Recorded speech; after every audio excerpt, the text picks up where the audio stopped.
né? E a gente traz hoje um tema que para mim é muito caro, né? Um tema muito que eu gosto muito de trabalhar, que é o monitoramento, o acompanhamento do desenvolvimento dos processos, do desempenho através da utilização de indicadores, né? Esse tema é um tema de grande relevância, porque não se consegue gerenciar nada se você não monitorar. E um meio mais visual, mais palpável de gerenciar qualquer processo de trabalho é o estabelecimento de métricas, de mensuração, onde eu tenho dados, fatos, informações tratadas, indicadores que vão me fazer refletir, né, como está o meu processo de trabalho, quanto de qualidade ele agregou, e em cima disso, né, de dados de coisas concretas, estabelecer ações de melhoria. Então, o indicador é uma ferramenta maravilhosa para fazer gestão nos nossos processos. E dentro da gestão da qualidade, então, é algo fundamental.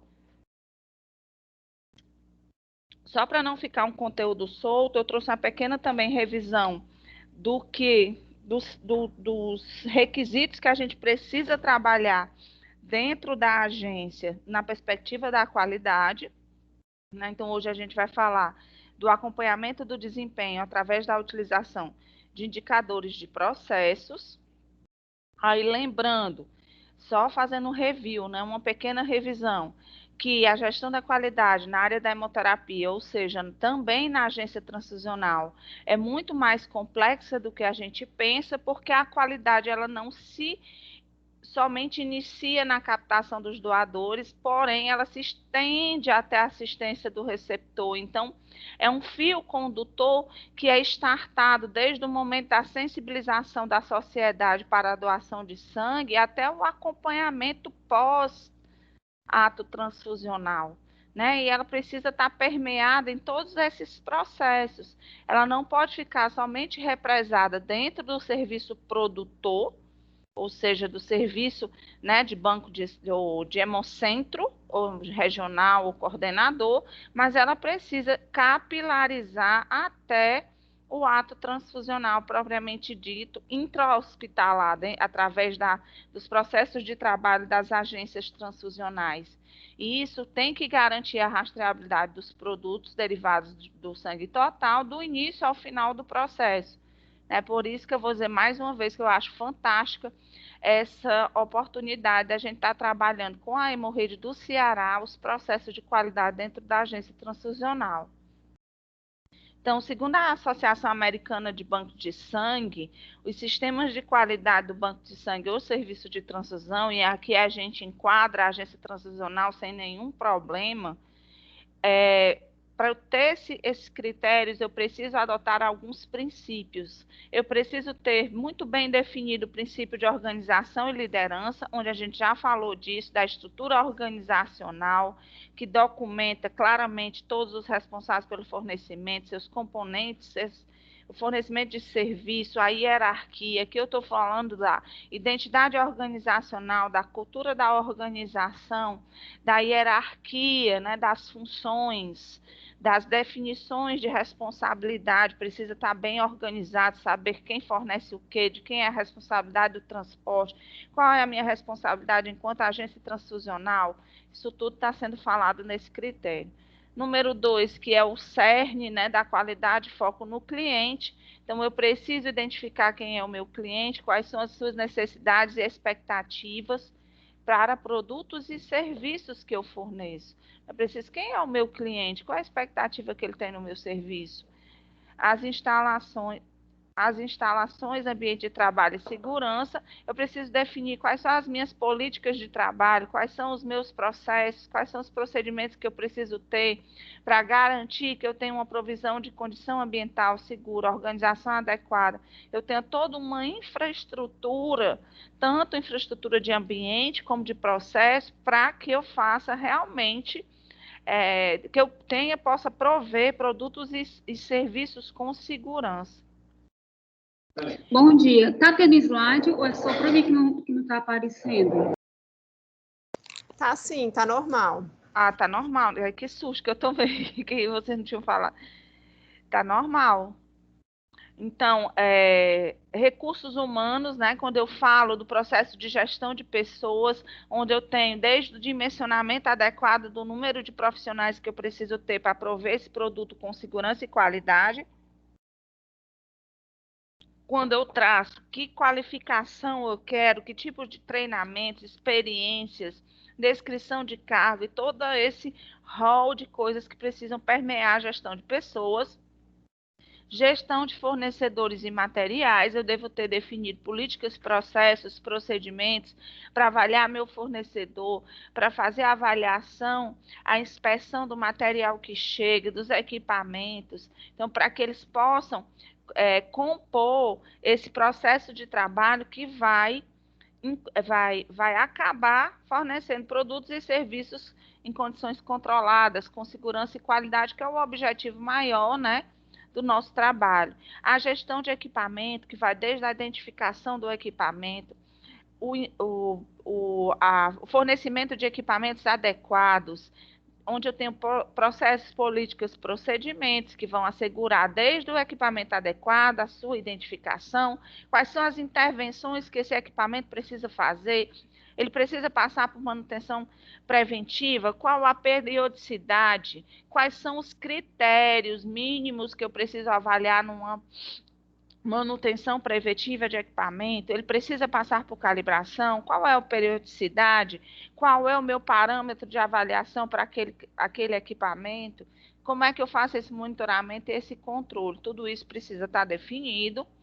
A gestão de processos é quando eu tenho estabelecido quais são os processos que eu preciso ter dentro da minha agência transfusional para garantir a qualidade do meu sangue, que procedimentos eu tenho que ter descritos, como é a validação desses procedimentos, como é que esses procedimentos são revisados, quem são os responsáveis por garantir essa revisão, essa documentação toda, aliado com o item 8, que vai falar especificamente de documentos e registros, né, dando continuidade na realidade desse item 7, onde eu vou falar especificamente como é que meus documentos são identificados, como é que eles são revisados, aprovados e mantidos, como são disponibilizados, qual o tipo de segurança que eu tenho para que eu possa usar somente aquele que está atualizado, não tenha documentos obsoletos, qual é a minha política de controle de documentos, de forma a garantir que eu use sempre a documentação mais atual, né? Não tenha documentos obsoletos, não tenha registros rasurados, qual é o tipo de política que eu crio para garantir que esse critério, né, do controle de documentos e registros sejam cumpridos.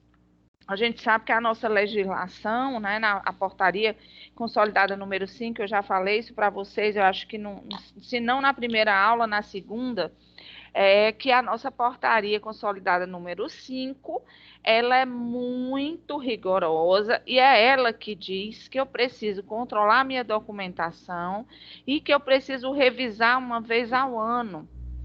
Né? Isso não é um critério criado pelo EMOS, pela gestão da qualidade do EMOS, pela doutora Denise, responsável técnica, ou pela doutora Luciana, diretora-geral. Não, isso é um critério determinado pela legislação e precisa ser cumprido. Aí eu preciso garantir que a minha documentação esteja atualizada, que eu não esteja usando documentos obsoletos.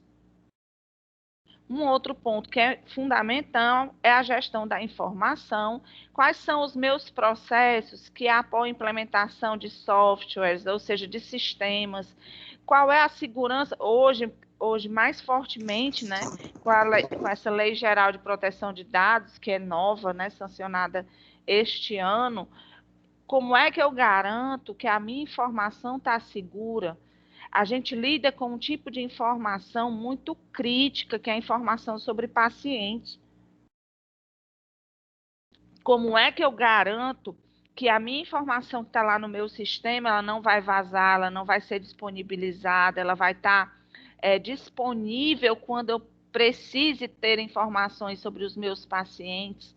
Então, eu preciso ter isso muito definido, e aliado a isso, se eu tenho informatização ou não, Se eu não tiver, qual é a minha contingência para garantir o funcionamento contínuo na eventualidade de algum dado? Então, assim, o que é isso? Só para dar um exemplo, a gente tem um sistema SBS, né? Então, que a gente utiliza para fazer, para inserir os dados do paciente, para inserir a RT, para consultar os antecedentes transfusionais. Então, quando eu falo de gestão da informação, é desde os critérios de segurança desse software, desse sistema, né? Quais são as seguranças que eu tenho na rede de internet que eu uso para garantir tanto que ele esteja funcionando, como não haja invasão, né, de hackers ou de vírus que possam prejudicar essa informação. E uma terceira coisa seria que se eu não tiver o sistema, qual é o meu plano B para que eu possa garantir o processo de trabalho com segurança e com qualidade? Uma outra coisa que é importante que a gente implante é a gestão de eventos não conformes, a gente já falou disso, né? Que eu preciso ter um processo, eu preciso ter uma sistemática, uma estratégia de tratamento de não conformidade, que vai desde a sua identificação até a avaliação da eficácia das ações implantadas. Então, eu tenho que assegurar, através desse processo, um relato adequado, a avaliação do problema, a investigação de causa, o monitoramento de desvio no atendimento aos requisitos do cliente. Eu preciso ter um processo de, porventura, de comunicação de desvio, evento adverso. A gente encaixa aqui também a questão da hemovigilância, que é tão claro para nós. Preciso ter um processo estabelecido de identificação de eventos adversos, de comunicação, registro, notificação, quando pertinente, às autoridades sanitárias, que no nosso caso é o Notivisa, né? A gente comunica isso para a Anvisa. Monitoramento e auditorias.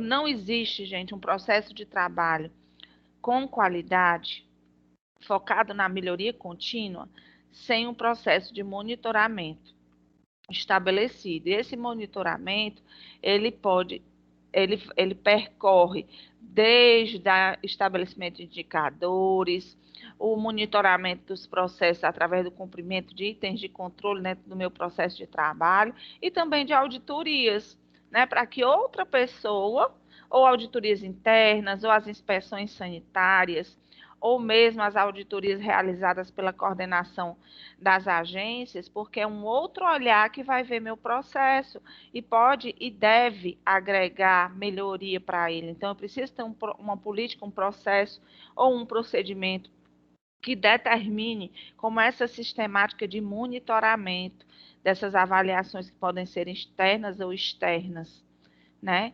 Para que isso funcione de uma forma a agregar sempre um processo de melhoria na minha agência transfusional.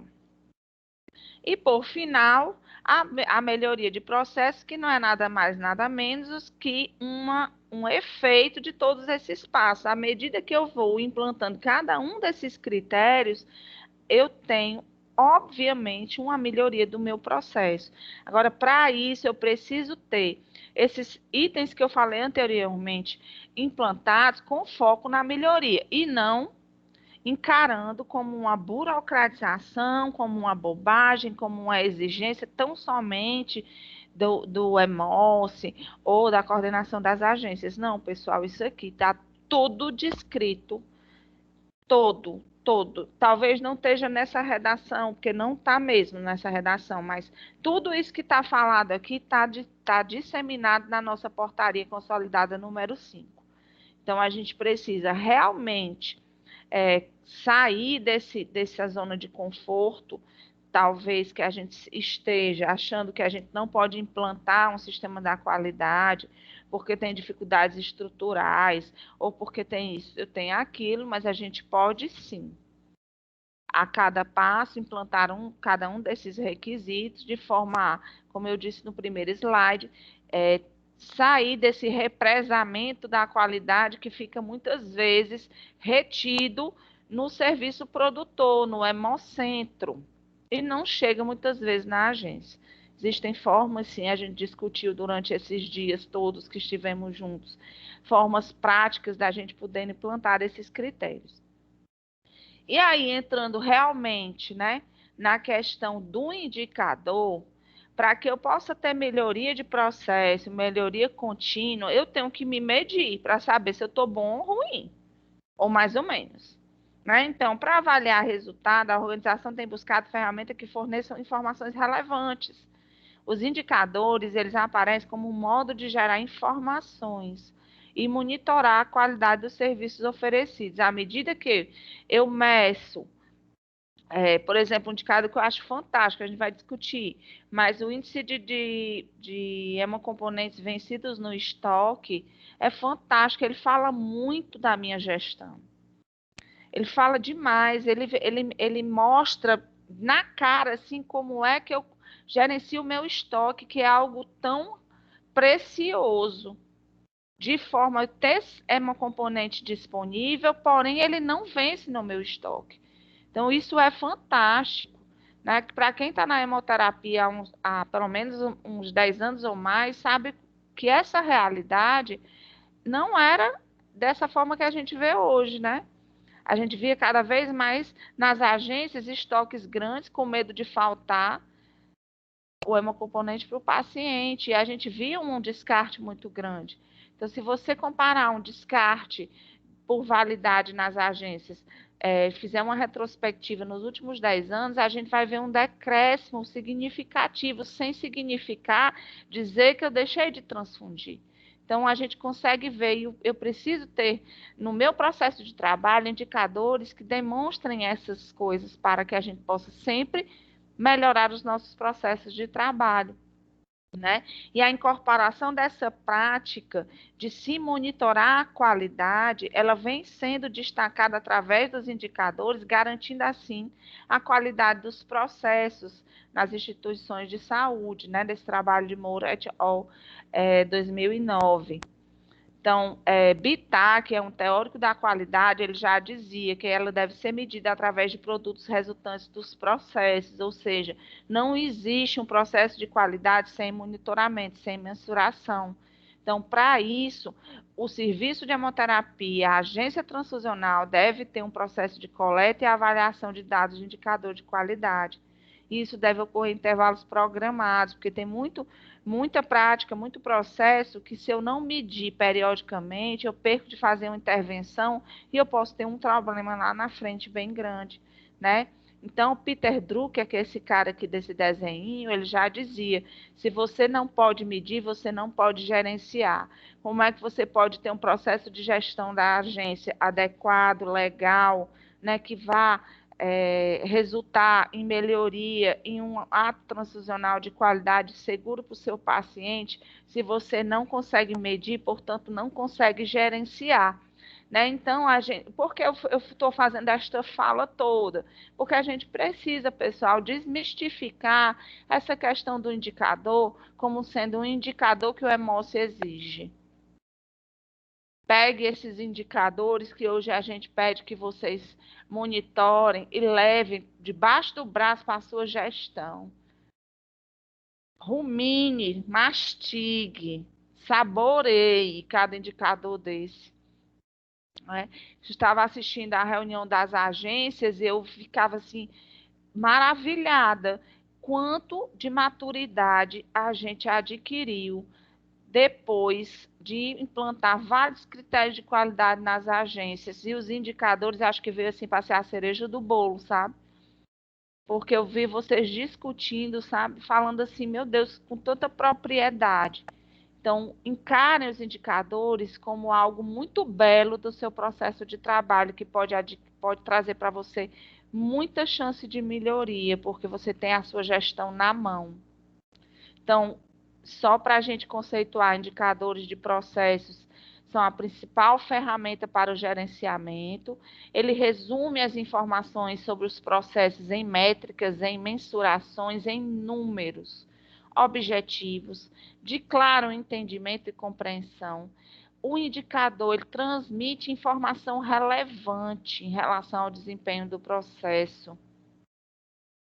né? Se eu espero que eu tenha de 1 a 10% de reações transfusionais e eu tenho um número grande de transfusões e eu não tenho essas notificações de reações transfusionais, ele já está me dizendo que eu devo ter uma subnotificação, que eu preciso investir na equipe de enfermagem, na equipe médica, em treinamentos, preciso estabelecer processos de busca ativa, de reações. Então, assim, ele já diz de cara, se você olhar para cada um dos indicadores que você precisa monitorar, se você estiver realmente levando a sério, dentro desse conceito, dentro dessa importância que tem a gerenciamento de indicadores, você vai conseguir compreender muito bem o que eu estou falando, né? Então, o indicador, quando bem utilizado, né, nesse sentido de você realmente trazer dados e fatos, fazer uma boa análise crítica, ele vai te transmitir com toda certeza informação muito relevante em relação ao desempenho do teu processo de trabalho. E aqui eu trouxe só um quadrinho que eu achei super interessante, que ele diferencia, às vezes a gente faz uma confusão entre o que é dado, o que é informação e o que é indicador.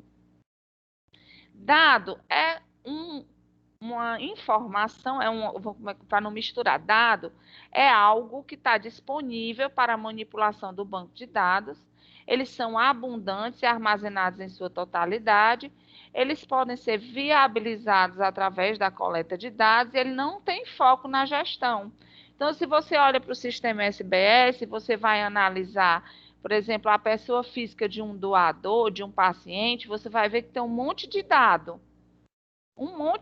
sobre ele. Você vai ter nome, sobrenome, idade, nome da mãe, nome do pai, endereço, telefone, formação, raça, todas as doações que ele fez. Vamos pensar que seja um doador, ou se for um paciente, todas as transfusões, todos os hemocomponentes.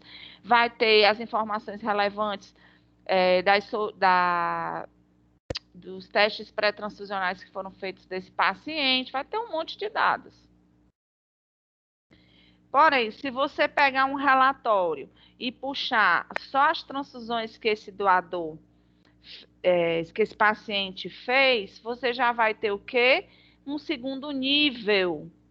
Você vai ter informações organizadas e manipuladas em primeiro nível. Então, você quer saber quais são todas as transfusões que o paciente, fulano de tal, PF tal, teve.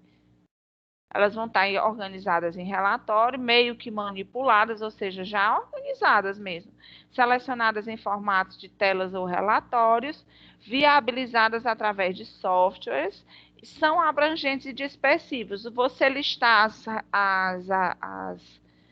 todos os hemocomponentes que aquele paciente recebeu, ele não vai te dizer muita coisa, talvez que ele tenha recebido muito sangue, mas não vai te dizer. Mas, por exemplo, se você correlaciona, se tivesse um método, né, que eu fosse ver quantos pacientes receberam mais de um CH no ano de 2020 para 2021.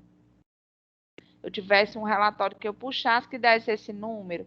Então, eu venho de dados que tem de todos os pacientes e doadores que estão no sistema, são muitos dados, eles não têm tratamento estatístico. Quando eu organizo em um relatório, eu tenho um segundo nível que eu tenho informações, e quando eu correlaciono informações, né, ou seja, se eu correlacionar as informações de transfusão de um paciente com esse critério, esse filtro de quantos pacientes têm transfusão com mais de um CH por RT, eu já estou correlacionando duas informações. E aí eu vou ter o quê? Eu vou ter indicador. Que são métricas que são manipuladas matematicamente, que tem fórmulas. Quando a gente bota o indicador, eu tenho sempre um numerador e um denominador. Eles devem ser parametrizados, visualizados em formato de gráfico para facilitar o entendimento.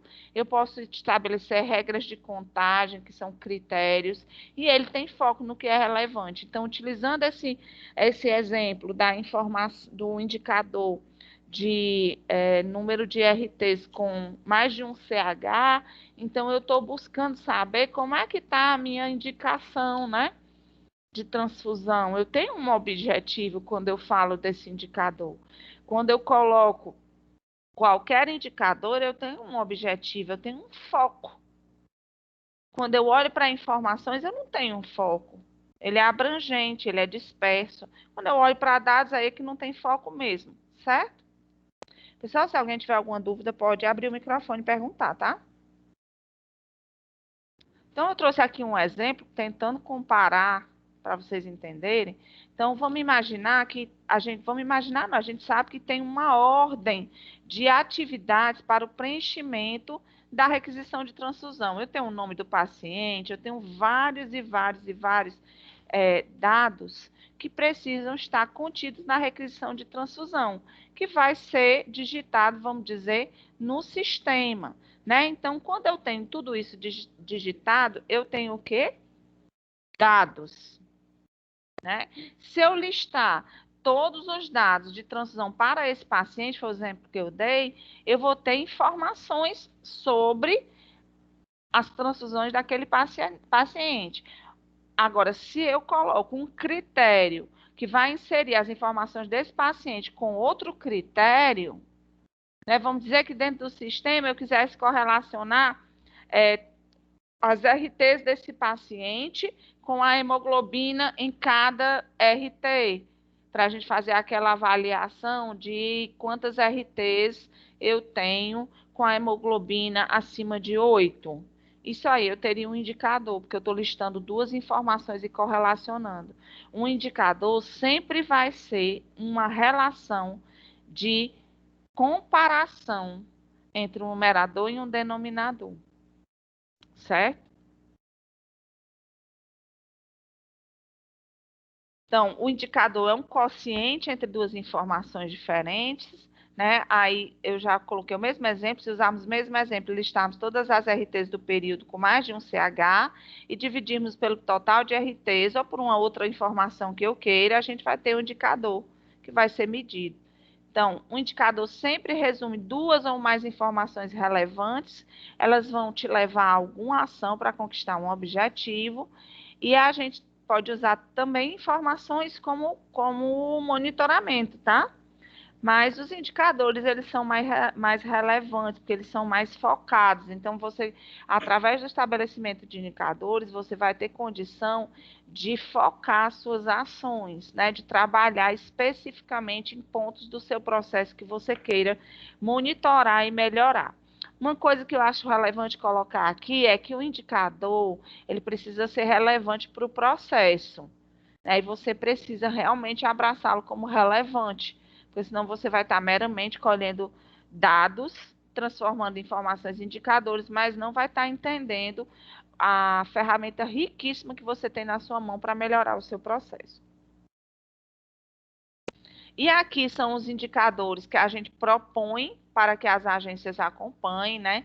É importante porque, como o Hemócio tem responsabilidade sobre o fornecimento de sangue, a gente precisa ter isso para fazer a nossa gestão, né? Nós temos a responsabilidade sobre a rastreabilidade de todas as bolsas que produzimos e nós precisamos disso. O Hemócio, ele é o responsável pela política estadual do sangue, que é do Ceará, e nós temos total responsabilidade por toda transfusão que aqui ocorre. Então, a gente precisa acompanhar, quando eu falo de acompanhar transfusões noturnas, a gente sabe que isso é um cumprimento de um requisito da legislação, onde ele não recomenda transfusões noturnas. Então, é importante eu saber qual é o meu percentual de transfusão noturna por agência, porque é que eu tenho muitas eventualidades à noite, ou porque o meu processo lá na agência está redirecionando mesmo as transfusões para a noite. O percentual de reações transfusionais diz muito do nosso monitoramento das reações, do acompanhamento da transfusão.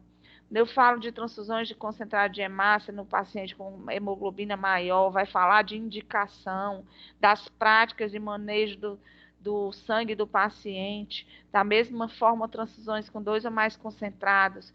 Né? Quando eu falo de reservas cirúrgicas, eu estou falando de quê? Monitorar as minhas reservas, eu estou falando de tempo que eu levo para cruzar essas bolsas, de custo. de protocolos que são estabelecidos na agência. Nós sabemos que precisamos, através do Comitê Transfusional, estabelecer protocolos dentro do hospital. Então, se eu tenho muitas reservas cirúrgicas, o que é que está acontecendo? Eu realmente tenho muitas cirurgias que precisam ter hemocomponentes reservados, ou é porque eu não tenho protocolo e os médicos, os prescritores, eles pedem porque eles não têm nem esse protocolo estabelecido. Quantitativo de bolsas no REPEM, gente, a gente tem que se incomodar com toda e qualquer bolsa que ainda se consta no REPEM. Né? Porque se fala de rastreabilidade, isso pode ser uma transfusão que foi feita e não foi registrada. Isso pode ter sido uma bolsa descartada e não foi registrada. Então, eu preciso realmente buscar. Isso diz muito da minha gestão. Da mesma forma, bolsas vencidas no estoque diz muito da minha logística, na gestão do meu estoque. Das reuniões do comitê transfusional, diz mesmo da efetividade do meu comitê. Então, esses indicadores todos são indicadores que eu julgo ter muita relevância no nosso processo, que são muito importantes para que a gente possa ter uma gestão bem efetiva do processo dentro da agência transfusional. E aqui eu queria até... a Verônica está aí? Verônica? Oi, Natalícia. Oi. É porque quando tu chama, eu tenho a dificuldade do computador. Não, Mas não, diga aí. não. Eu queria só aqui de público, né? Não sei quantas pessoas estão nos assistindo. Eu fiquei muito, assim, muito mesmo maravilhada com as últimas reuniões que eu assisti de indicadores da agência, né? Porque a gente sabe a batalha que a gente tem para implantar indicadores. Eu já estou na qualidade há 14 anos. A primeira coisa que eu fiz na qualidade foi estudar indicador, foi tentar implantar indicador. E eu sei da dificuldade que é mudar essa cultura, né? E quando eu vi a reunião das agências na maturidade que eu tive a honra de assistir, e aquele material que você construiu com, acho que com a Carol, com a sua equipe aí, é um material que merece, assim, os parabéns. Muito maravilhoso. Inclusive, eu trouxe ele aqui para mostrar para o pessoal, tá? Aquele checklist que são orientações de como você Ok, preenche um indicador, certo. né? Como você faz um plano de ação. Então, pessoal, eu queria dizer que vocês têm um material super rico. Vocês já estão monitorando indicador no jeito, como eu gosto de dizer para o pessoal. Coisa que a gente aqui, no Hemocentro Coordenador, levou mais de 10 anos para chegar numa descrição legal da análise crítica, na construção de um plano de ação que tenha relevância e que não seja meramente o cumprimento de um requisito, que é abrir um plano de ação quando o indicador está fora.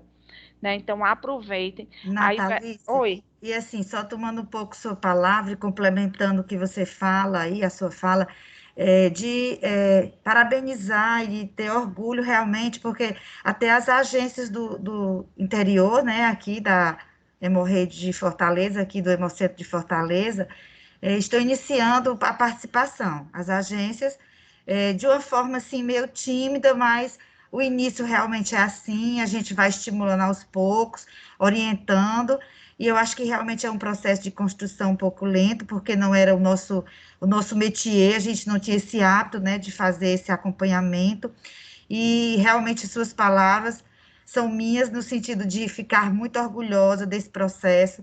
Eu que já estou mais ou menos em torno de 14 anos à frente da coordenação das agências, junto com toda a equipe. E assim, eu fico tão feliz quando eu vejo a participação, a preocupação delas com a questão do REPEM, bolsas vencidas, com o controle de RTs quando vem com duas bolsas. E assim, isso só nos orgulha, por ser MOSSE, né? E por ter tanto tempo aqui e ver essa construção, esse progresso, e que eu sei que não vai parar. Aqui vai ser só o startar de muitas outras coisas que virão, e a qualidade se expandindo, criando essa rede para os interiores. É uma coisa que me deixa, assim, muito, particularmente, assim, muito feliz mesmo, viu? Eu concordo com você e com suas palavras nesse sentido, viu? Isso. Então, assim, eu fico realmente, pessoal, assim mesmo, de todo o meu coração, muito feliz por ver essa maturidade, né? Assim como a Verônica, acho que ao mesmo tempo que a Verônica tem de coordenação das agências, eu tenho de qualidade. E a gente viu transformada a hemorrede, né? E isso não vai parar. A qualidade é um caminho sem fim, né? Um caminho que não tem volta. Então, assim, só para a gente dar seguimento aqui, eu trouxe as orientações para análise crítica de cada um desses indicadores, para a gente se detalhar, discutir, né? Evidenciar um pouco melhor, um pouco mais em grupo, a importância, né, da gente fazer essa análise crítica mais orientada, porque aí você vai descrever exatamente aquilo que é importante dentro do seu indicador. Então, quando eu falo de percentual de reações transfusionais, o que é que eu devo ter na minha análise crítica? É importante que eu diga o total de transfusão para eu me enxergar, né? Às vezes, quando eu coloco assim só o percentual, eu não consigo ver, né? Eu me lembro que a doutora Luani, que é a nossa diretora de hematologia, ela fala uma frase que agora eu peguei para mim, né? Muitas vezes a gente está na fase do concreto da criança, que ela precisa ver, né? Então, o indicador, às vezes eu preciso citar um pouco mais de coisas na análise crítica para que eu possa enxergar, né? Se eu tenho, por exemplo, um hospital que tem 1.500 transfusões mês, que a gente não tem mais isso, mas que ele vai ter um percentual de reação de transfusional de 1%, tem alguma coisa errada, né? Porque aqui, como eu tenho muita transfusão, eu tenho muito mais chance de ter subnotificação. Mas se eu tenho 1% de reação transfusional no hospital que fez 10 transfusões, talvez eu não tenha tido realmente reação transfusional, né? Então, a energia que eu vou ter de entender o processo desse hospital que tem 1.500 transfusões é um pouco diferente do que tem 10. Então, é importante que a gente tenha esses dados, né? Informar o número de reações, que tipo de reações, a gravidade, né? Se for confirmada, se for provável, dizer que situação da investigação dessa reação, se foi uma coisa fundamental que eu tenho achado fantástico, vocês têm cada vez mais falado de busca ativa, né? Como é que está sendo esse processo, se é busca ativa, se foi espontâneo, né? Então, assim, quando a gente já orienta como vai escrever, pessoal, é só vocês lerem o que a Verônica passou para vocês. Se vocês lerem, vocês conseguem fazer uma análise crítica supimpa, perfeita no seu indicador. E que vai, sabe o que é que vai acontecer? Vai deixar uma memória. Quando você, daqui a uns 2 anos, voltar para entender como está o seu processo, está lá escrito. Se você não cumpre essas orientações, seu indicador ele vai ficar pobre, você não vai saber mais o que aconteceu lá na frente, né? Então, é importante realmente que tenha isso citado. Falo de transfusão noturna, né? Citar o número total de transfusões. Quando a gente falar de transfusão, pessoal, é importante saber o número total de transfusões, né? Aí tá falando de CH no período. Informar o número de transfusões noturnas.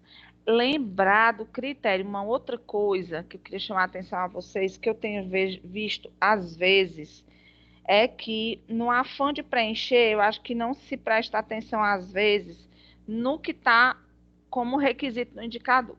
Se eu estou falando de transfusão noturna e eu estou dizendo que eu só vou considerar a transfusão em pacientes sem sangramento, eu não posso contar o sangramento, né? Então precisa realmente se atentar ao descritivo do indicador, né? O que é que está lá no meu objetivo? O que é que está escrito na minha fórmula? E aí a chance de você fazer o seu, né, monitorar o seu indicador de forma correta é muito grande, porque está lá escrito.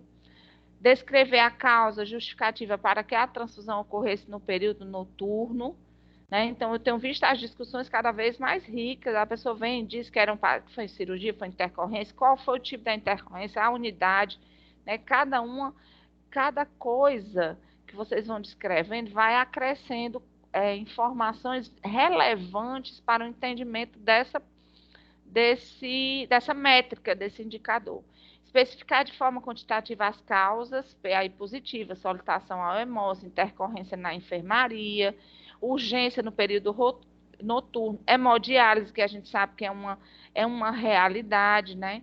Que às vezes acontece no período noturno e precisa transfundir o paciente. Recebimento tardio da RT. Vocês vão perceber que isso aqui são coisas que, se ocorrerem acima do que é esperado, então, de repente, começa a acontecer muita intercorrência na enfermaria ou muita urgência no período noturno. Será que tem alguma coisa que a gente, enquanto unidade hospitalar, possa fazer? Será que tem algo que possa ser trabalhado no comitê transfusional para que a RT chegue mais cedo na agência, para que as prescrições que ocorrem no período da tarde sejam feitas na manhã, para poder transcorrer esse processo de transfusão no dia, né?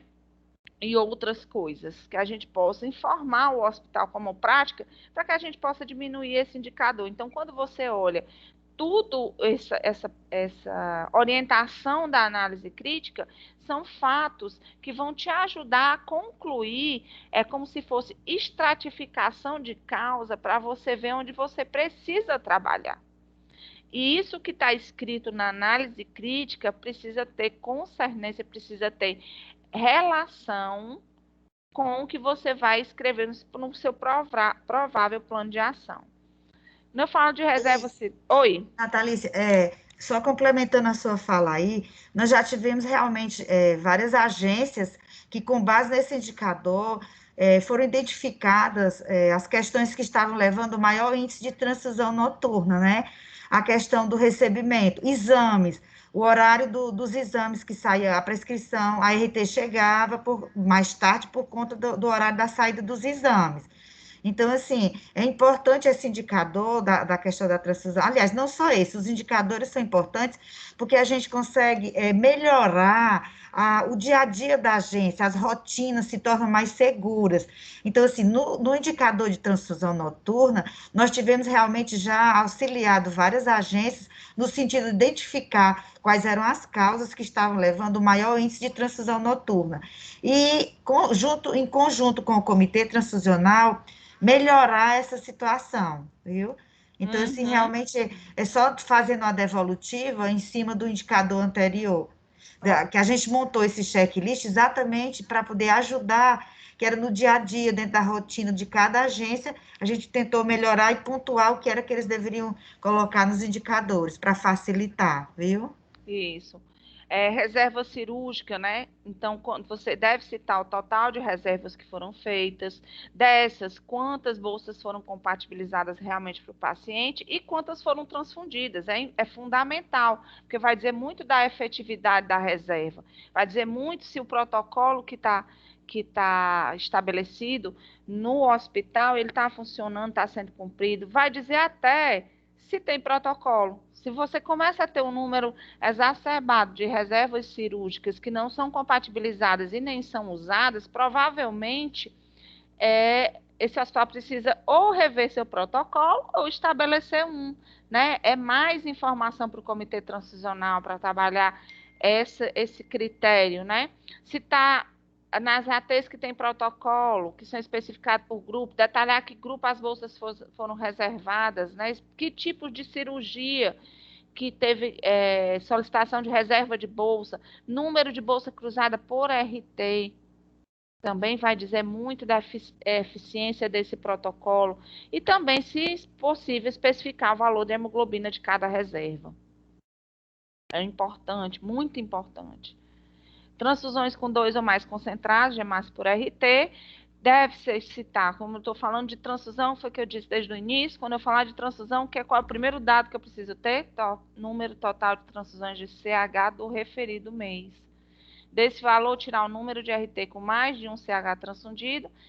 Outro critério que eu preciso observar, às vezes a gente ainda encontra a pessoa considerando paciente com sangramento.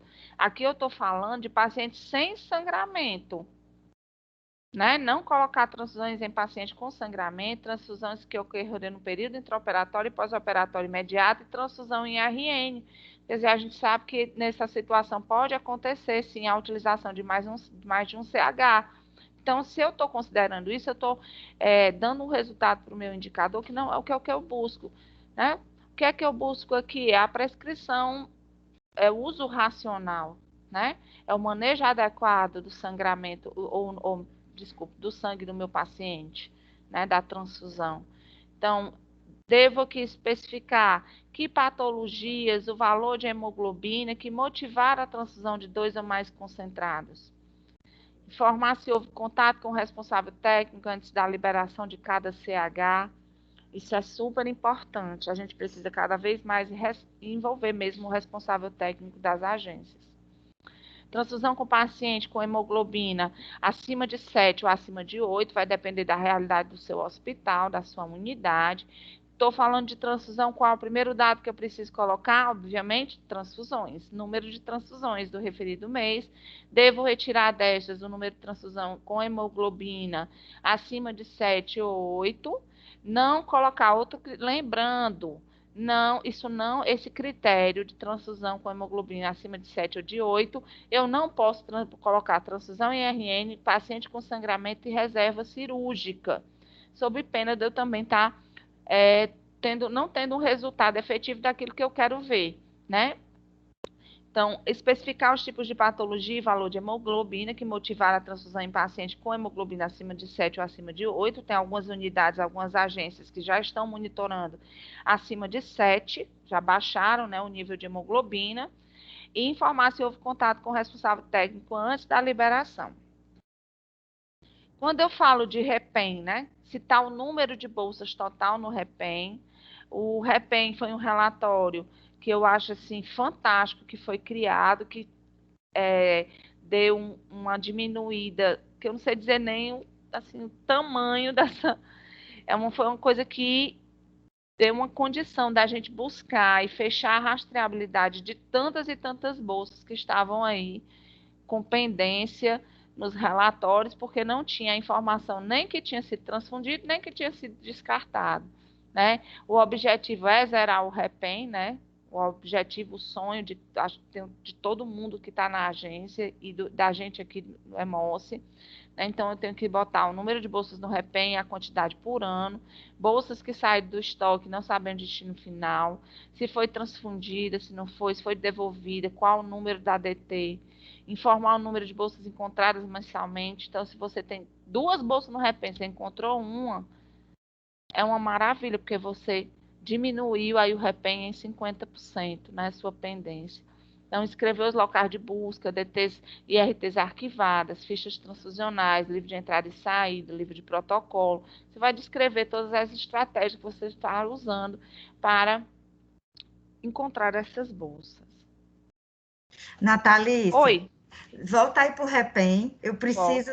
Assim, é uma coisa tão. É considerada por elas tão árdua, né, para encontrar essas bolsas.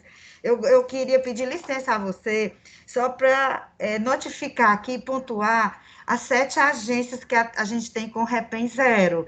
Eu acho que é importante que a gente, vamos dizer assim, parabenize essas agências no sentido delas terem conseguido zerar o REPEM. É bem rapidinho, olha.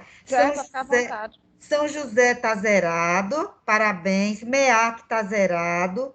O HU, né, o Hospital das Clínicas está zerado.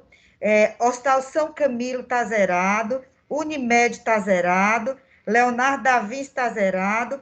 Maranguape está de parabéns, conseguiu zerar. Heron trabalhou bastante, o enfermeiro de Maranguape, e conseguiu zerar. Então, atualmente nós temos 7 agências com REPEM zerado. Então, parabéns a todas essas equipes, né? E a gente tem que estimular outras equipes a caminharem nesse sentido, que é possível, sim, zerar. A coordenação, a distribuição, o arquivo, todos os setores envolvidos estão à disposição para ajudar nesse momento, tá? Parabéns a todos. E a busca constante, rumo ao REPEM zero. Exatamente, vamos fazer um slogan, né? Bom dia, meu povo. Eu queria também fazer um comentário. Além de dar os parabéns, né, para todo o esforço de todas as agências, eu queria só dar uma notícia excelente. Nós conseguimos computadores para informatizar as agências da Hemorrede que estavam faltando ainda serem informatizadas. Então, nós precisamos, vocês devem receber daqui a pouquinho, que ainda não está informatizado, um ofício solicitando que seja providenciado o acesso à internet, um cabo de rede e um leitor de código de barras, certo? E aí, daqui a pouco, né, estaremos 100% informatizados. É um caminho agora que não tem volta, os computadores já chegaram, então a gente realmente precisa que vocês se organizem para poder receber o computador que vocês vai estar sendo disponibilizado pela Emoce. Então, gente, vamos lá, né? Então, esse eu acho que é um dos passos mais importantes na segurança do paciente que a gente está dando no estado do Ceará. Valeu! Que maravilha, né, gente? Que maravilha. Onde é que a gente imaginava, hein, Verônica? A doutora Denise Isso é verdade, tempo, ela vem de outro lugar, né? Mas que a gente que viu, né? A gente fez treinamento dentro de agência, né? Para fazer auditoria. A gente viu tanta coisa nesses 14 anos aí. Onde é que a gente imaginava ter um salto desse, né? Principalmente assim nesses últimos 5 anos, vamos assim considerar, né? Então, que isso possa servir, pessoal, para a gente de esperança, né? De renovar nossas forças, independente do tempo que a gente vive, independente das dificuldades do dia a dia, a gente possa ter uma certeza. Fazer qualidade assim, é possível. Estimular, né, Natalice? Às vezes eles se encontram, assim, desmotivados, entendeu? No serviço. E eu acho que, assim, é um passo importante na motivação, para a busca. Quando eu chego nas auditorias, que eu fico, assim, na tentativa de fazer mudanças de comportamento, o entendimento das situações que precisam melhorar. Eu acho, assim, a parceria do Emoce com essas instituições, principalmente com as agências do interior, é muito importante, porque às vezes eles se sentem muito esquecidos e desprivilegiados. Então, nesse momento, é um momento, assim, de vitória, e é um momento, assim, de busca realmente para a implantação, para a efetivação da qualidade dentro do serviço. Parabéns aí à direção do Emoce, nesse sentido, de entender isso e de buscar, né, essa busca constante para essa melhoria, viu? Exatamente. E, assim, quando a doutora Denise propôs, né, eu achava que era só Fortaleza, aí quando ela me disse que era aí, morrer de que morta de feliz, né, porque mesmo que talvez essa melhoria demore a chegar um pouco mais no pessoal que é mais do interior, mas a gente tem visto, sim, cada vez mais no esforço das nossas unidades regionais em também levar essa qualidade às agências sob sua coordenação, né? A gente tem visto o pessoal se reunir, discutir indicador. Eu não estou sabendo fazer direito, mas eu vou discutir lá com a minha agência. Isso é muito legal. Isso é muito legal, porque você não está se paralisando na sua dificuldade, né? Você está tentando fazer. E aqui a gente está trazendo já modelos, exemplos, meios de fazer, né? Então, depois dessa injeção de ânimo aí, vamos para o próximo indicador, né? Bolsas vencidas no estoque. Eu acho assim, olha, depois que o Emoce conseguiu fazer a mensuração de seu estoque estratégico, descarte, porque, gente, eu sou do tempo em que a gente não sabia quem era dos outros processos, não sabia qual era o estoque do Emoce, certo? Então, só sabia o estoque do Emoce, a captação e a distribuição e a diretoria técnica, no muito. E quem era dos outros processos, que são processos de apoio, né? Não sabiam. Então, o estoque é algo que deve ser um start, ele deve estar ali para startar. Por quê? Porque a gente sabe que se tiver muito, vai vencer, se tiver pouco, eu posso deixar de transfundir. Então, é uma coisa que eu preciso estar com ele na mão todo momento. Os nossos hemocomponentes têm prazo de validade, então eu preciso monitorar, é importantíssimo. Imaginar que eu posso deixar de salvar uma vida porque eu deixei vencer uma bolsa e deixei de manejar ela, ou imaginar que um doador de sangue veio voluntariamente, né, aqui doar sangue e a gente deixou a bolsa dele vencer porque eu não manejei adequadamente. Óbvio que tem coisas que vão acontecer, por exemplo, plaquetas, né, doutora Denise? A gente sabe que a plaqueta, como ela tem só 5 dias, né, de validade, provavelmente ela vai vencer mais do que a hemácia. Isso é óbvio. Mas eu deixar vencer hemácia, e hemácias, às vezes, que são hemocomponentes raros, né? E aí eu deixar vencer, né? Quer dizer, é doloroso, né? Dói. Então, a gente precisa realmente ter esse estoque na mão e ver esse crescimento da hemorroide como um todo. Hoje, a gente gerenciar o estoque da hemorroide. Todos os dias de manhã, receber o estoque da hemorroide, saber o estoque das agências, manejar esse estoque, eu acho assim um indicador mais lindo que a gente tem, sinceramente falando. Porque a gente sabe que no mundo é uma grande dificuldade gerenciar estoque de hemocomponente. Natalícia, Oi. Só complementando para você ficar mais feliz, nós temos 26 das 35 agências, 26 têm o estoque zerado, né? Lembrando que uma agência está fechada, que é o Frotinha da Messejana, está fechada para reforma, e o Gonzaguinha, que ainda não é informatizado. Mas das nossas 35, somente 9 agências têm algumas bolsas ainda vencidas, né? Por ser encontradas, né? Para ser solucionado o problema. Então, assim, Isso de é uma toda forma, maravilha, né? 26, né? É uma quantidade, um quantitativo bem, que nos deixa, assim, bem orgulhosos. Com certeza, isso é uma maravilha, né? Por isso que eu fico, assim, encantada, realmente. Eu, sinceramente, eu não sei nem dizer, meu povo, porque eu vejo essas, assim, vocês monitorando, né? Abraçando mesmo esses indicadores, descrevendo com muita propriedade. É uma coisa muito animadora, né? E eu espero que a gente possa distribuir. Eu não sei, doutora Denise, sabe quantas agências a gente tem no total? 60. Né? E eu espero que muito em breve a gente possa ter isso tudo nas 60 agências que a gente acompanha. Eu acredito sim que podemos ter e teremos muito em breve.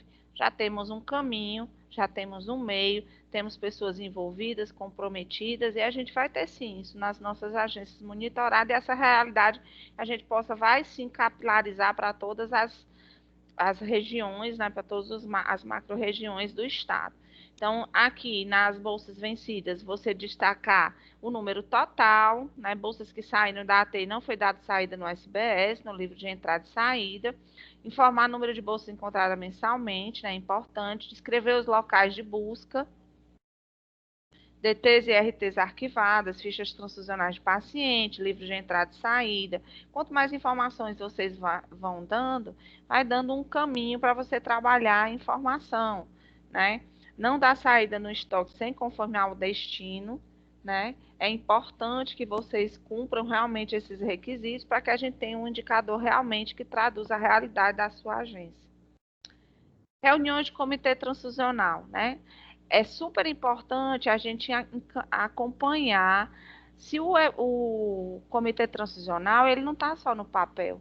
Infelizmente, essa é uma realidade. Eu estava dando uma olhada no último relatório da Anvisa, né, do boletim que a Anvisa libera, com todas as inspeções sanitárias de todas as unidades do serviço de hemoterapia do Brasil. Aí vai desde hemocentros até agências. E aí, uma das coisas que tem muita falha é a questão o estabelecimento do comitê transfusional, da efetividade dele. Às vezes, a gente até encontra um comitê transfusional estabelecido em portaria, mas não saiu do papel. À medida que eu monitoro as reuniões e que eu descrevo a minha análise crítica, dizendo não só que tive 2 reuniões, mas o que foi discutido, quantas reuniões, né? E datas, tópicos tratados, demandas solucionadas, listar os setores participantes da reunião, eu consigo traçar ações, se eu percebo. E é uma correlação, se vocês perceberem, tudo que a gente falou desde o primeiro indicador, que foi o de reação transfusional, até agora, todos aqueles outros 6 indicadores, eles podem compor algum assunto para o comitê transfusional. Então, é importante que eu realmente correlacione esses índices, esses indicadores, né, e que eu possa ter um entendimento que isso precisa, às vezes vou ter uma ação para tratar no comitê transfusional, por isso que é importante que eu liste, né, porque, por exemplo, o que eu estou dizendo? Por exemplo, vamos dizer que você tenha muitas transfusões noturnas e que não tem justificativa para fazer essas transfusões noturnas, ou então é alguma coisa que está relacionada o envio tardio da RT. E aí a gente vai olhar assim, não, tem várias reuniões do comitê transfusional que eles se reúnem, mas não discutiram nenhum tópico desse. Então, poxa, tá aqui, ó, você correlaciona o seu indicador com o outro, né? E você consegue fazer uma gestão mais a miúde, mais, como é que eu digo, mais complexa da sua agência, porque você tem muitas informações para que você possa mudar o seu processo de trabalho, né? Assim, o que eu queria falar dessa parte de indicadores, aqui eu não vou tratar os planos de ação, que vocês têm esse material que a Verônica construiu, né? Mas eu queria abrir aqui para se vocês que tiverem alguma dúvida, seja dessa aula ou do outro, né? Sabendo que essa aula é a última no nosso cronograma de treinamento, né? De treinamento sobre qualidade, tem uma pessoa com a mãozinha levantada. Esse material eu passei para o e-mail de todas elas, viu, Natalice? Das enfermeiras. Certo. Mas se precisar, a gente disponibiliza novamente. Okay. Verônica, a gente podia mandar para a Hemorrede também, né? Para utilizarmos o mesmo padrão na Hemorrede inteira. Ok, doutora. Os hemocentros regionais estão começando a organizar também suas reuniões com os indicadores das agências transfusionais. Quixadá está ali, acho que inclusive na nossa frente, que conseguiu praticamente, né, todas as agências que participaram da última reunião, somente uma agência que não colocou os indicadores ainda. Sobral está se organizando, Iguatu e Crato também vão começar agora. E aí a gente faz um padrão, que é nosso objetivo, é trabalhar padronizado em Hemorrede inteira, né? E a gente começar a realmente melhorar o atendimento dos nossos pacientes, inclusive vendo o que a gente está fazendo, o indicador é muito importante nesse momento, né? Exatamente. Natalice vai terminar a aula agora, né? Doutora. Pronto. Mas se você quiser abrir o Indica, eu posso abrir o Indica também para mostrar se eles querem. Vamos, eu ainda tenho tem um tempinho, 12 né? minutos. Tenho, 12 pronto. minutinhos. Por favor, então abre o Indica. Tá, ok. Eu queria só fazer um parêntese rapidinho em relação a esse documento. Queria propor que a gente fizesse como anexo, como um documento de orientação do preenchimento dos indicadores da agência e colocasse no Qualiex. Mas isso eu vejo com a Verônica, para ficar bem documentadozinho. Ok. Tá? Então, vamos lá, eu vou compartilhar aqui com vocês. Deixa eu só botar já no Qualiex, um minutinho, ou no Indica. Pra gente poder ver na prática.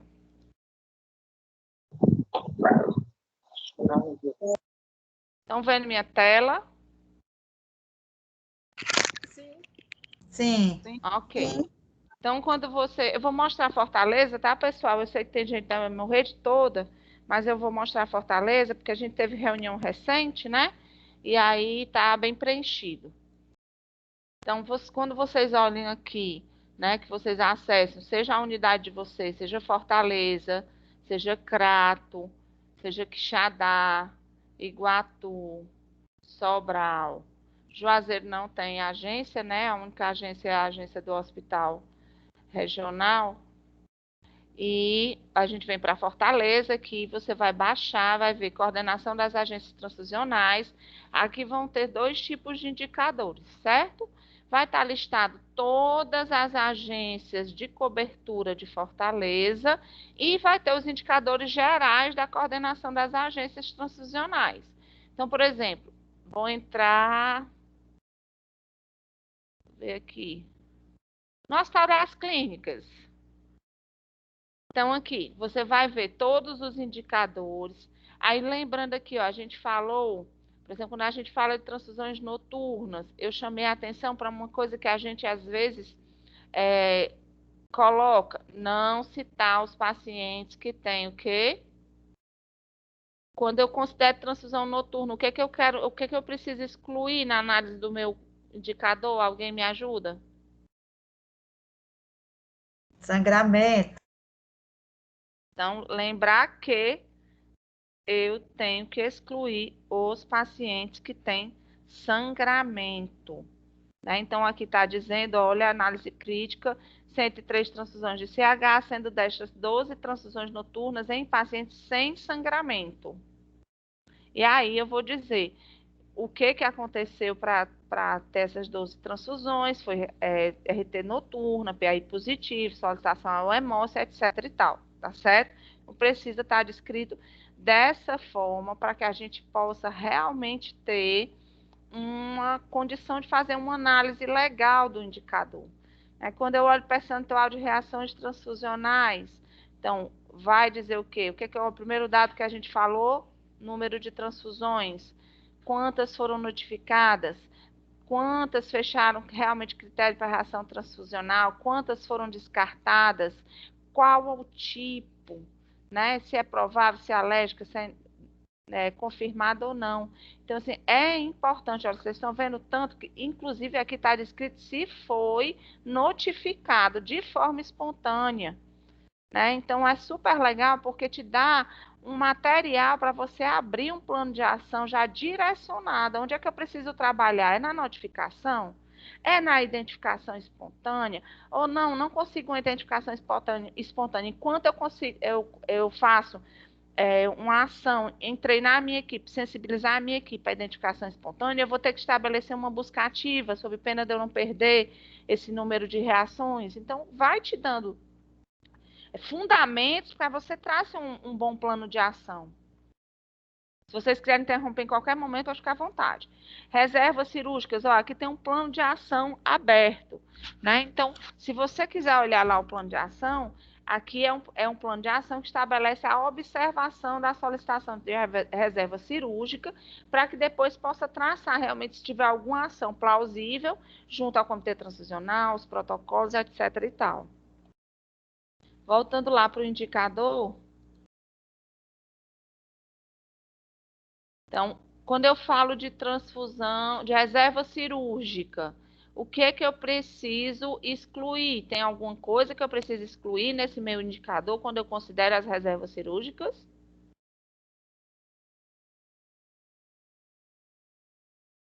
Alguém?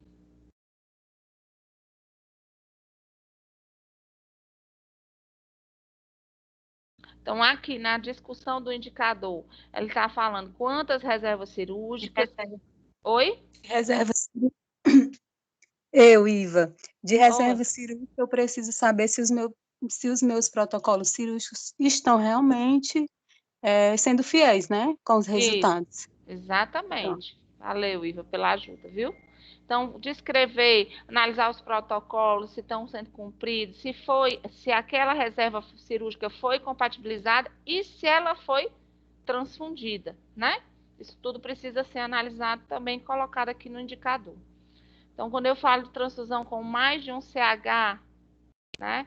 Aí eu tenho que dizer o quê? Falei de transfusão, qual é o primeiro dado que eu devo colocar? Número de transfusão do período, né? Número total de RTs com CH, número total de RTs com mais de um CH. O que é que eu tenho que excluir quando eu falo de RT com mais de um CH? Paciente com sangramento, reserva cirúrgica, né? Então, eu tenho que excluir aquele tipo de situação onde eu posso ter provavelmente mais de um CH. Então, colocar tudo isso aqui no indicador, quantas solicitações, qual o valor da hemoglobina dessas solicitações, né, para a gente também conduzir essa análise crítica de forma mais assertiva, para que, caso seja necessário, eu construir um plano de ação, bem orientado, né, efetivo, focado, que vá realmente me permitir tomar ações dentro da minha governabilidade. Quando eu falo de transfusão de concentrado de hemácia, no paciente com uma hemoglobina maior ou igual a 7, falei de transfusão, o que eu tenho que citar? Número de transfusão, número total de RT, quantas RTs estão com esse critério maior ou igual a 7? Que causas desses pacientes que têm essa hemoglobina maior ou igual a 7? Aqui eu também tenho que excluir, quando eu falo, paciente com sangramento, eu excluo nesse indicador, sim ou não? Estão ouvindo, pessoal? No indicador de RT, transfusão com concentrado de hemácia no paciente com hemoglobina maior ou igual a 7, eu excluo o paciente que tem sangramento, excluo o paciente eu excluo reserva cirúrgica. O que é que eu excluo desse indicador?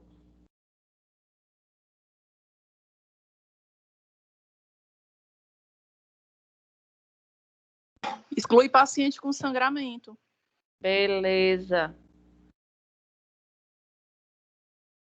Quantitativo de bolsas no REPEM, é o queridinho nosso, né? Olha aí, vai dar certo, todo mundo vai estar com esse negócio zerado, com esse indicador. Então, aqui eu tenho que falar, aqui não tem, na agência do Hospital das Clínicas não tem bolsa pendente, né? Uma das agências que zerou o REPEM, mas na que tem que descrever o número de bolsas, né? Quais são as ferramentas que você está usando de busca e etc e tal. É importante. A gente já expôs a importância do REPEM aí de monte, né? Quantidade de bolsas vencidas no estoque é outro que é um xodó, porque monitora, né, a redução do número de hemocomponente vencido, diz do estoque. Então, eu preciso dizer realmente se tem bolsas vencidas no estoque, quais são as ferramentas que eu estou buscando, essas bolsas, quais são as minhas fragilidades e as minhas facilidades também devem ser ditas para que você possa traçar a ação, né? Principalmente que você possa ter a ajuda da coordenação de enfermagem, etc. e tal. E o último indicador que a gente estabelece como prioritário, né? Esses indicadores são prioritários para que a gente possa fazer um monitoramento junto com vocês do processo transfusional, é a reunião do comitê, que deve ser colocada quantas reuniões, data, que se teve treinamento, que tópicos, aliás, quais são os tópicos trabalhados, correlacionar esse indicador, todo esse material que está aqui escrito com o resultado que você teve dos outros indicadores. Se você tem um indicador baixo de reação transfusional e tem um número considerável de transfusões, na sua reunião de comitê transfusional, deve sim falar sobre a identificação das reações transfusionais, a sua notificação e etc. e tal. Né? Então, a gente precisa, pessoal, realmente alimentar esses indicadores no tempo hábil, alimentar com a certeza de que isso não é, de forma alguma, algo somente para aumentar a sua burocracia, é, sim, para ajudar você a gerir seu processo de trabalho. Né? Então, se vocês tiverem alguma dificuldade aí de acessar o Indica, de manejar o Indica, procura a Verônica, ou procura a coordenação da agência transfusional do seu hemocentro regional, que eles entram em contato conosco e a gente consegue dar essa ajuda aí para vocês. Tá certo? Então, doutora Denise, era isso. Tínhamos para falar sobre indicadores. Muito bom. Natalícia, eu queria agradecer esse curso, né? Foi um curso excelente. Com certeza todo mundo se beneficiou, né? E aprendeu muita coisa de gestão da qualidade. E eu queria realmente falar que você fez a diferença para a gente nas agências. Agradecer a Cátia sempre, a Verônica e todo mundo que faz parte da Cátia aqui de Fortaleza, por estar sempre buscando a melhoria dos processos. E falar que a gente vai organizar, né, Franklin, um novo curso para as agências, para a gente não perder esse tempo que a gente tem juntos na terça-feira, aproveitar realmente para a gente estar, né, conhecendo um pouquinho mais de todos os processos, melhorar a nossa vida sempre dos pacientes, e falar que esse curso está todo gravado. Como fui eu que gravei, teve algumas aulinhas que a gravação começou um pouquinho depois da hora, mas a gente vai disponibilizar no grupo das agências para vocês poderem revisar, passar para quem não conseguiu assistir. E quem teve realmente a participação das aulas, 75% das aulas vai ganhar um certificado. Então, a gente vai organizar isso nesses próximos dias e mandar para o e-mail de vocês. Por isso que é importante que todos tenham feito o cadastro para participação no curso. Junto com os links das aulas, eu vou mandar de novo a questão do cadastro, porque é a partir dele que a gente vai conseguir ter realmente a emissão do certificado. E, Natalícia, eu queria pedir um favor a mais, né? Porque não basta. Diga. Tem como a gente fazer uma pequena avaliação de eficácia de treinamento para mandar antes de emitir o certificado? Lembrando que isso é uma necessidade pela ABB. Então, todo treinamento que a gente faz, a gente tem que ter uma avaliação de o que realmente a pessoa aprendeu no curso. E a gente vai mandar para vocês também, para vocês preencherem, então, esse formulário, vai ser um formulário do Google. Tá bom? Exatamente. Eu queria só falar um pouquinho, posso? Só para me despedir. Não, gente, assim, eu que agradeço, né? Foi desafiador, né? Porque eu gosto sempre de estudar, de ajeitar e fazer um negócio.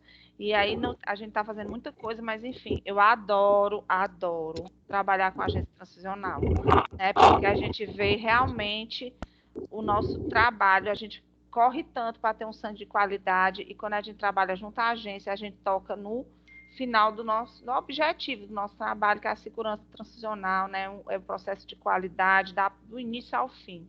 Então, agradecer à doutora Denise, à Verônica, ao doutor Franco, né, a todos vocês, né, por essa oportunidade, a paciência, a atenção de todos, né, a disponibilidade de todos. Então, conte comigo, estamos juntos para alcançar essa qualidade 100% da Hemorrhage, tá certo?